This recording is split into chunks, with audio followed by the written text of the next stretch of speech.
वो क्या चीज़ होती है जो एक आदमी को एक अनजान रास्ते पे चलने के लिए तैयार करती है? एक ऐसा रास्ता जिसकी वो उम्मीद करता है कि उसे कभी ऐसे चौराहे पे रुकना ना पड़े। एक ऐसा रास्ता जो धुंधला है, घने कुआसे में भरा है और हमारे दिमाग के उस धागे को इन्फ्लुएंस करता है जो हमें सोचने और समझने की क्षमता देती है। ऑक्सफोर्ड डिक्शनरी के अनुसार पागलपन की डेफिनेशन है the state of having a serious mental illness, और ये किसी को भी प्रभावित कर सकता है, चाहे वो एक छोटे से पल के लिए ही क्यों ना हो। इफ पुश्ड टू फार। 1865 में लुइस कैरल ने एलिस इन वंडरलैंड एक फैंटेसी बुक लिखी। ये किताब एलिस नाम की एक लड़की और वंडरलैंड में उसकी अजीब लेकिन मजेदार इनकाउंटर्स के बारे में है। But the entire place is disoriented. एक सफेद खरगोश है जिसका पीछा करते हुए Alice goes down into the rabbit hole into wonderland and later she becomes trapped in his house after growing too large. Alice का रैबिट होल से नीचे जाने का फिलोसोफर की ट्रू नॉलेज की खोज जैसा है, और कभी कभी रियलिटी में बने रहना और अपने व्हाइट रैबिट का पीछा नहीं करना से आसान होता है। मैं वीडियो के अंत में समझाऊंगा कि ये इस रिव्यू के लिए कैसे रेलेवेंट है। फिलहाल एक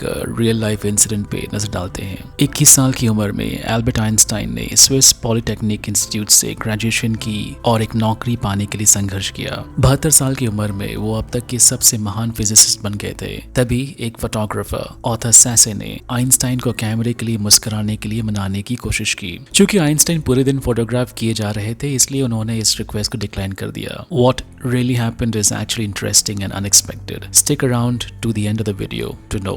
हालांकि नवंबर 1980 में आइंस्टाइन के मौत के 26 साल बाद नार्कोटिक्स अनोनिमस के एक पैम्पलेट, जो अपने एडिक्शन पर काबू पाने की कोशिश करने वाले एडिक्ट्स के लिए एक प्रकार की गाइड बुक है, में मेंशन किया गया है Insanity is repeating the same mistakes and expecting different results। दोस्तों, मैं आपको Far Cry 6 वास इंसैनिटी से परिचित कराता हूँ।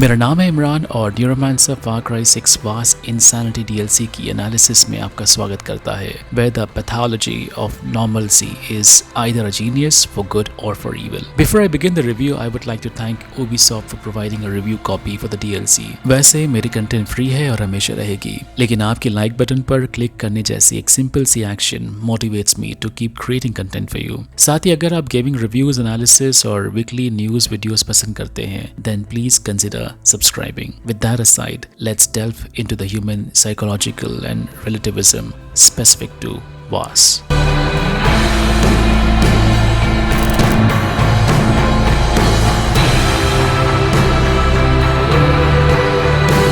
आप फार क्राई सीरीज के शायद सबसे इनफेमस और बिलवड एंटागनिस्ट वास के रूप में खेलते हैं, जिसकी यादें इस फैक्ट से अभी भी धुंधली पड़ी है कि वो फार क्राई 3 के नायक जेसन ब्रोडी के हाथों मार दिया गया था। उसकी चाकू मारकर हत्या कर दी गई थी। जब वास जागता है तो उसे पता चलता है कि रुक आइलैंड उसकी पिछली याद की तुलना में बहुत बदल गया है। The visions, the vistas, the sights and the sounds he sees are an extension of his own mind palace. उसे इनसे बचने की और पीछा छुड़ाने की जरूरत है, नहीं तो ये पागलपन उसे खा जाएगा। रुक आइलैंड के इस वर्जन से बचने के लिए उसे ट्रायल्स के नाम से जाने जाने वाले परीक्षाओं पर विजय पाने के लिए सिल्वर ड्रैगन ब्लेड की 3 टुकड़े इकट्ठा करने की जरूरत है। इसके बाद जो दृश्य अनफोल्ड होती है वो एक नैरेटिव है जो वास के विजन्स और रुक आइलैंड के ट्रायल्स के साथ गरीबी से बुनी गई है, जो प्लेयर्स को इस वेल स्ट्रक्चर्ड नैरेटिव को पूरा करने के लिए कहती है जिस अंदाज में वो चाहे वैसे। मैं यहाँ रुकना चाहूंगा क्योंकि मुझे लगता है कि ये ऐसा कुछ है जिसे फार क्राई 3 के सभी फैंस को खेलने की जरूरत है, क्योंकि यहाँ काफी सारी फैन सर्विस है and it's that damn good.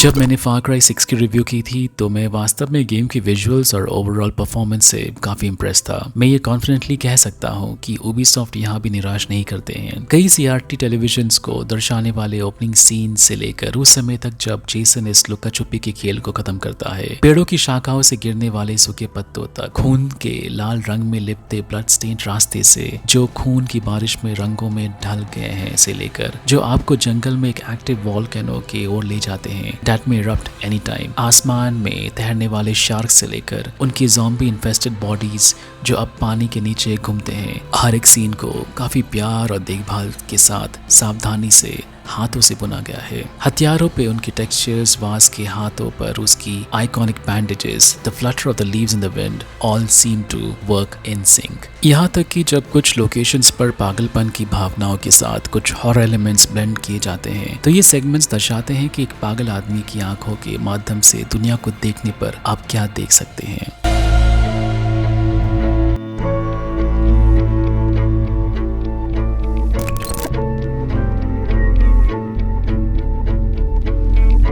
अगर आप ओरिजिनल फार क्राई 3 में वास की स्क्रीन टाइम की लेंथ से खुश नहीं थे तो आप यहाँ निराश नहीं होंगे। फार क्राई 3 में वास का किरदार निभाने वाले माइकल मैंडो ने वापसी की है and he steels the show yet again. वो एक कैनेडियन होने के बावजूद जिनका नेटिव लैंग्वेज फ्रेंच है, ये अमेजिंग है कि उनकी अंग्रेजी और स्पेनिश काफी फ्लुइड है। उनकी वॉइस एक्टिंग इतनी दमदार है कि आप कहानी में अंत तक आगे बढ़ने रहने को मजबूर होंगे। यहाँ आप वास को खुद से बात करते हुए सुनेंगे, अपनी बहन सिट्रा और यहाँ तक कि फार क्राई 3 के प्रोटोगनिस्ट जेसन ब्रूडी से बात करते हुए सुनेंगे। उसकी डायलॉग कभी मजाकिया, कभी ईविल, कभी विटी और कभी पूरी तरह से हमारे समझ के बाहर होती है। कुछ ऐसा जो थोड़ा सरप्राइज करने वाली है एक अच्छे अंदाज में, वो है जेसन ब्रूडी और वास के बीच के डायलॉग्स और डिलीवरी चॉइसेस। मैं ज्यादा नहीं बोल सकता क्योंकि मैं एक्चुअली में आपके लिए कुछ भी स्पॉइल नहीं करना चाहता। इस DLC में साउंड ट्रैक जैसे कि सभी Ubisoft गेम्स में होता है इज ऑल्सो प्रिटी गुड।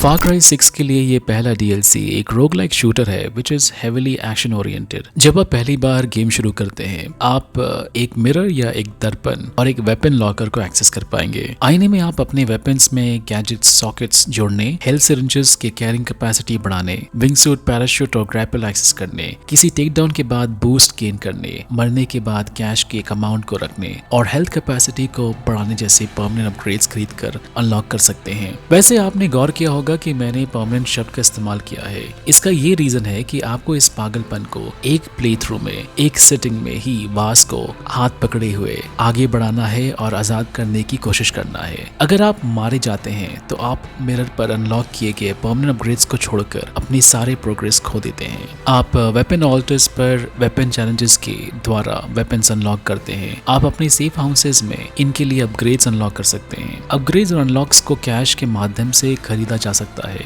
एक इन गेम करेंसी जिसे आप दुश्मनों को मारकर और चेस्ट खोलकर हासिल कर सकते हैं। You can also equip powers from fallen enemies. बेहतर बफ्स मिलने के बाद इन पावर्स को इक्विप या बदला जा सकता है। रेगुलर एनिमीज के अलावा रात में वास की विजन्स में रहने वाले घोस्ट द्वारा आपका पीछा किया जाएगा। और इन रेगुलर कॉम्बैट चैलेंजेस के अलावा गेम में ऐसे सेगमेंट्स हैं जो मेमोरीज या यादों के रूप में वास के डिस्टर्ब्ड साइके को एक्सप्लोर करती है। आप फार क्राई 3 के कुछ नॉस्टैल्जिक कैरेक्टर्स के साथ इंटरेक्ट भी करेंगे and will understand why was was so much engulfed and saturated by insanity. हर बार जब आप मरते हैं तो आप अपने सभी वेपन्स को खो देते हैं लेकिन अपने सभी परमानेंट अपग्रेड्स को रखते हैं और मरने के बाद कैश रखने से आपको आपके नेक्स्ट रन की शुरुआत में हायर टियर वेपन्स की एक्सेसिबिलिटी भी मिलती है। Hence there is an element of रीप्लेबिलिटी।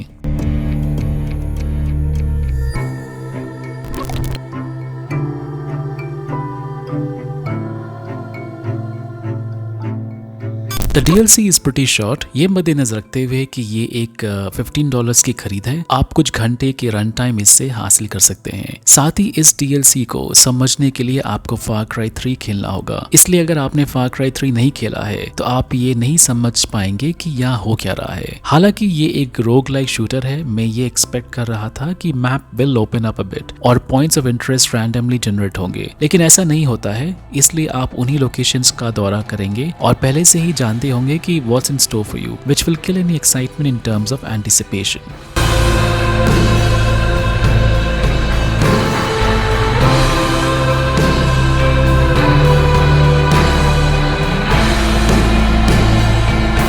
Far Cry 3 Vast Insanity DLC was like a breath of fresh air. Traditional Far Cry games में आप गेम के एक पॉइंट पर ओवरपावर्ड हो जाते हैं, लेकिन यहाँ Ubisoft attempts to take the helm away from you and expose you to tougher enemies right when you think you are a Far Cry god. लगभग 5 से 7 घंटे की प्ले टाइम के साथ अगर आप गेम की पेशकश को पूरा करने का अटेम्प्ट करते हैं तो कुछ डिस्टर्बिंग और थॉट प्रोवोकिंग रेवलेशंस जो वास की इंसैनिटी की रिप्रेजेंटेशन है से परिचित होंगे। एक मिनी बॉस के रूप में जेसन ब्रोडी की सेटिस्फैक्शन पोर्ट्रेल, कुछ अमेजिंग वॉइस एक्टिंग की एक्सेम्पलरी एग्जांपल्स, द पोर्ट्रेल ऑफ वास बाय माइकल मैंडो और रिप्लेबिलिटी की एलिमेंट इस डीएलसी को फार क्राई 3 फैंस के लिए एक मस्ट प्ले सजेशन बनाती है। साथ ही हमें ये समझने की जरूरत है कि वास और जेसन एक ही सिक्के के दो अलग अलग पहलू हैं। वो एक दूसरे को पूरा करते हैं, एक के बिना दूसरा अधूरा है और जिसके बिना एक पागलपन का कोई मतलब नहीं बनता। इस पॉइंट को मद्देनजर रखते हुए far cry 3 can be compared to the fable Alice in Wonderland. अगर फार क्राई 3 में वास वो खरगोश था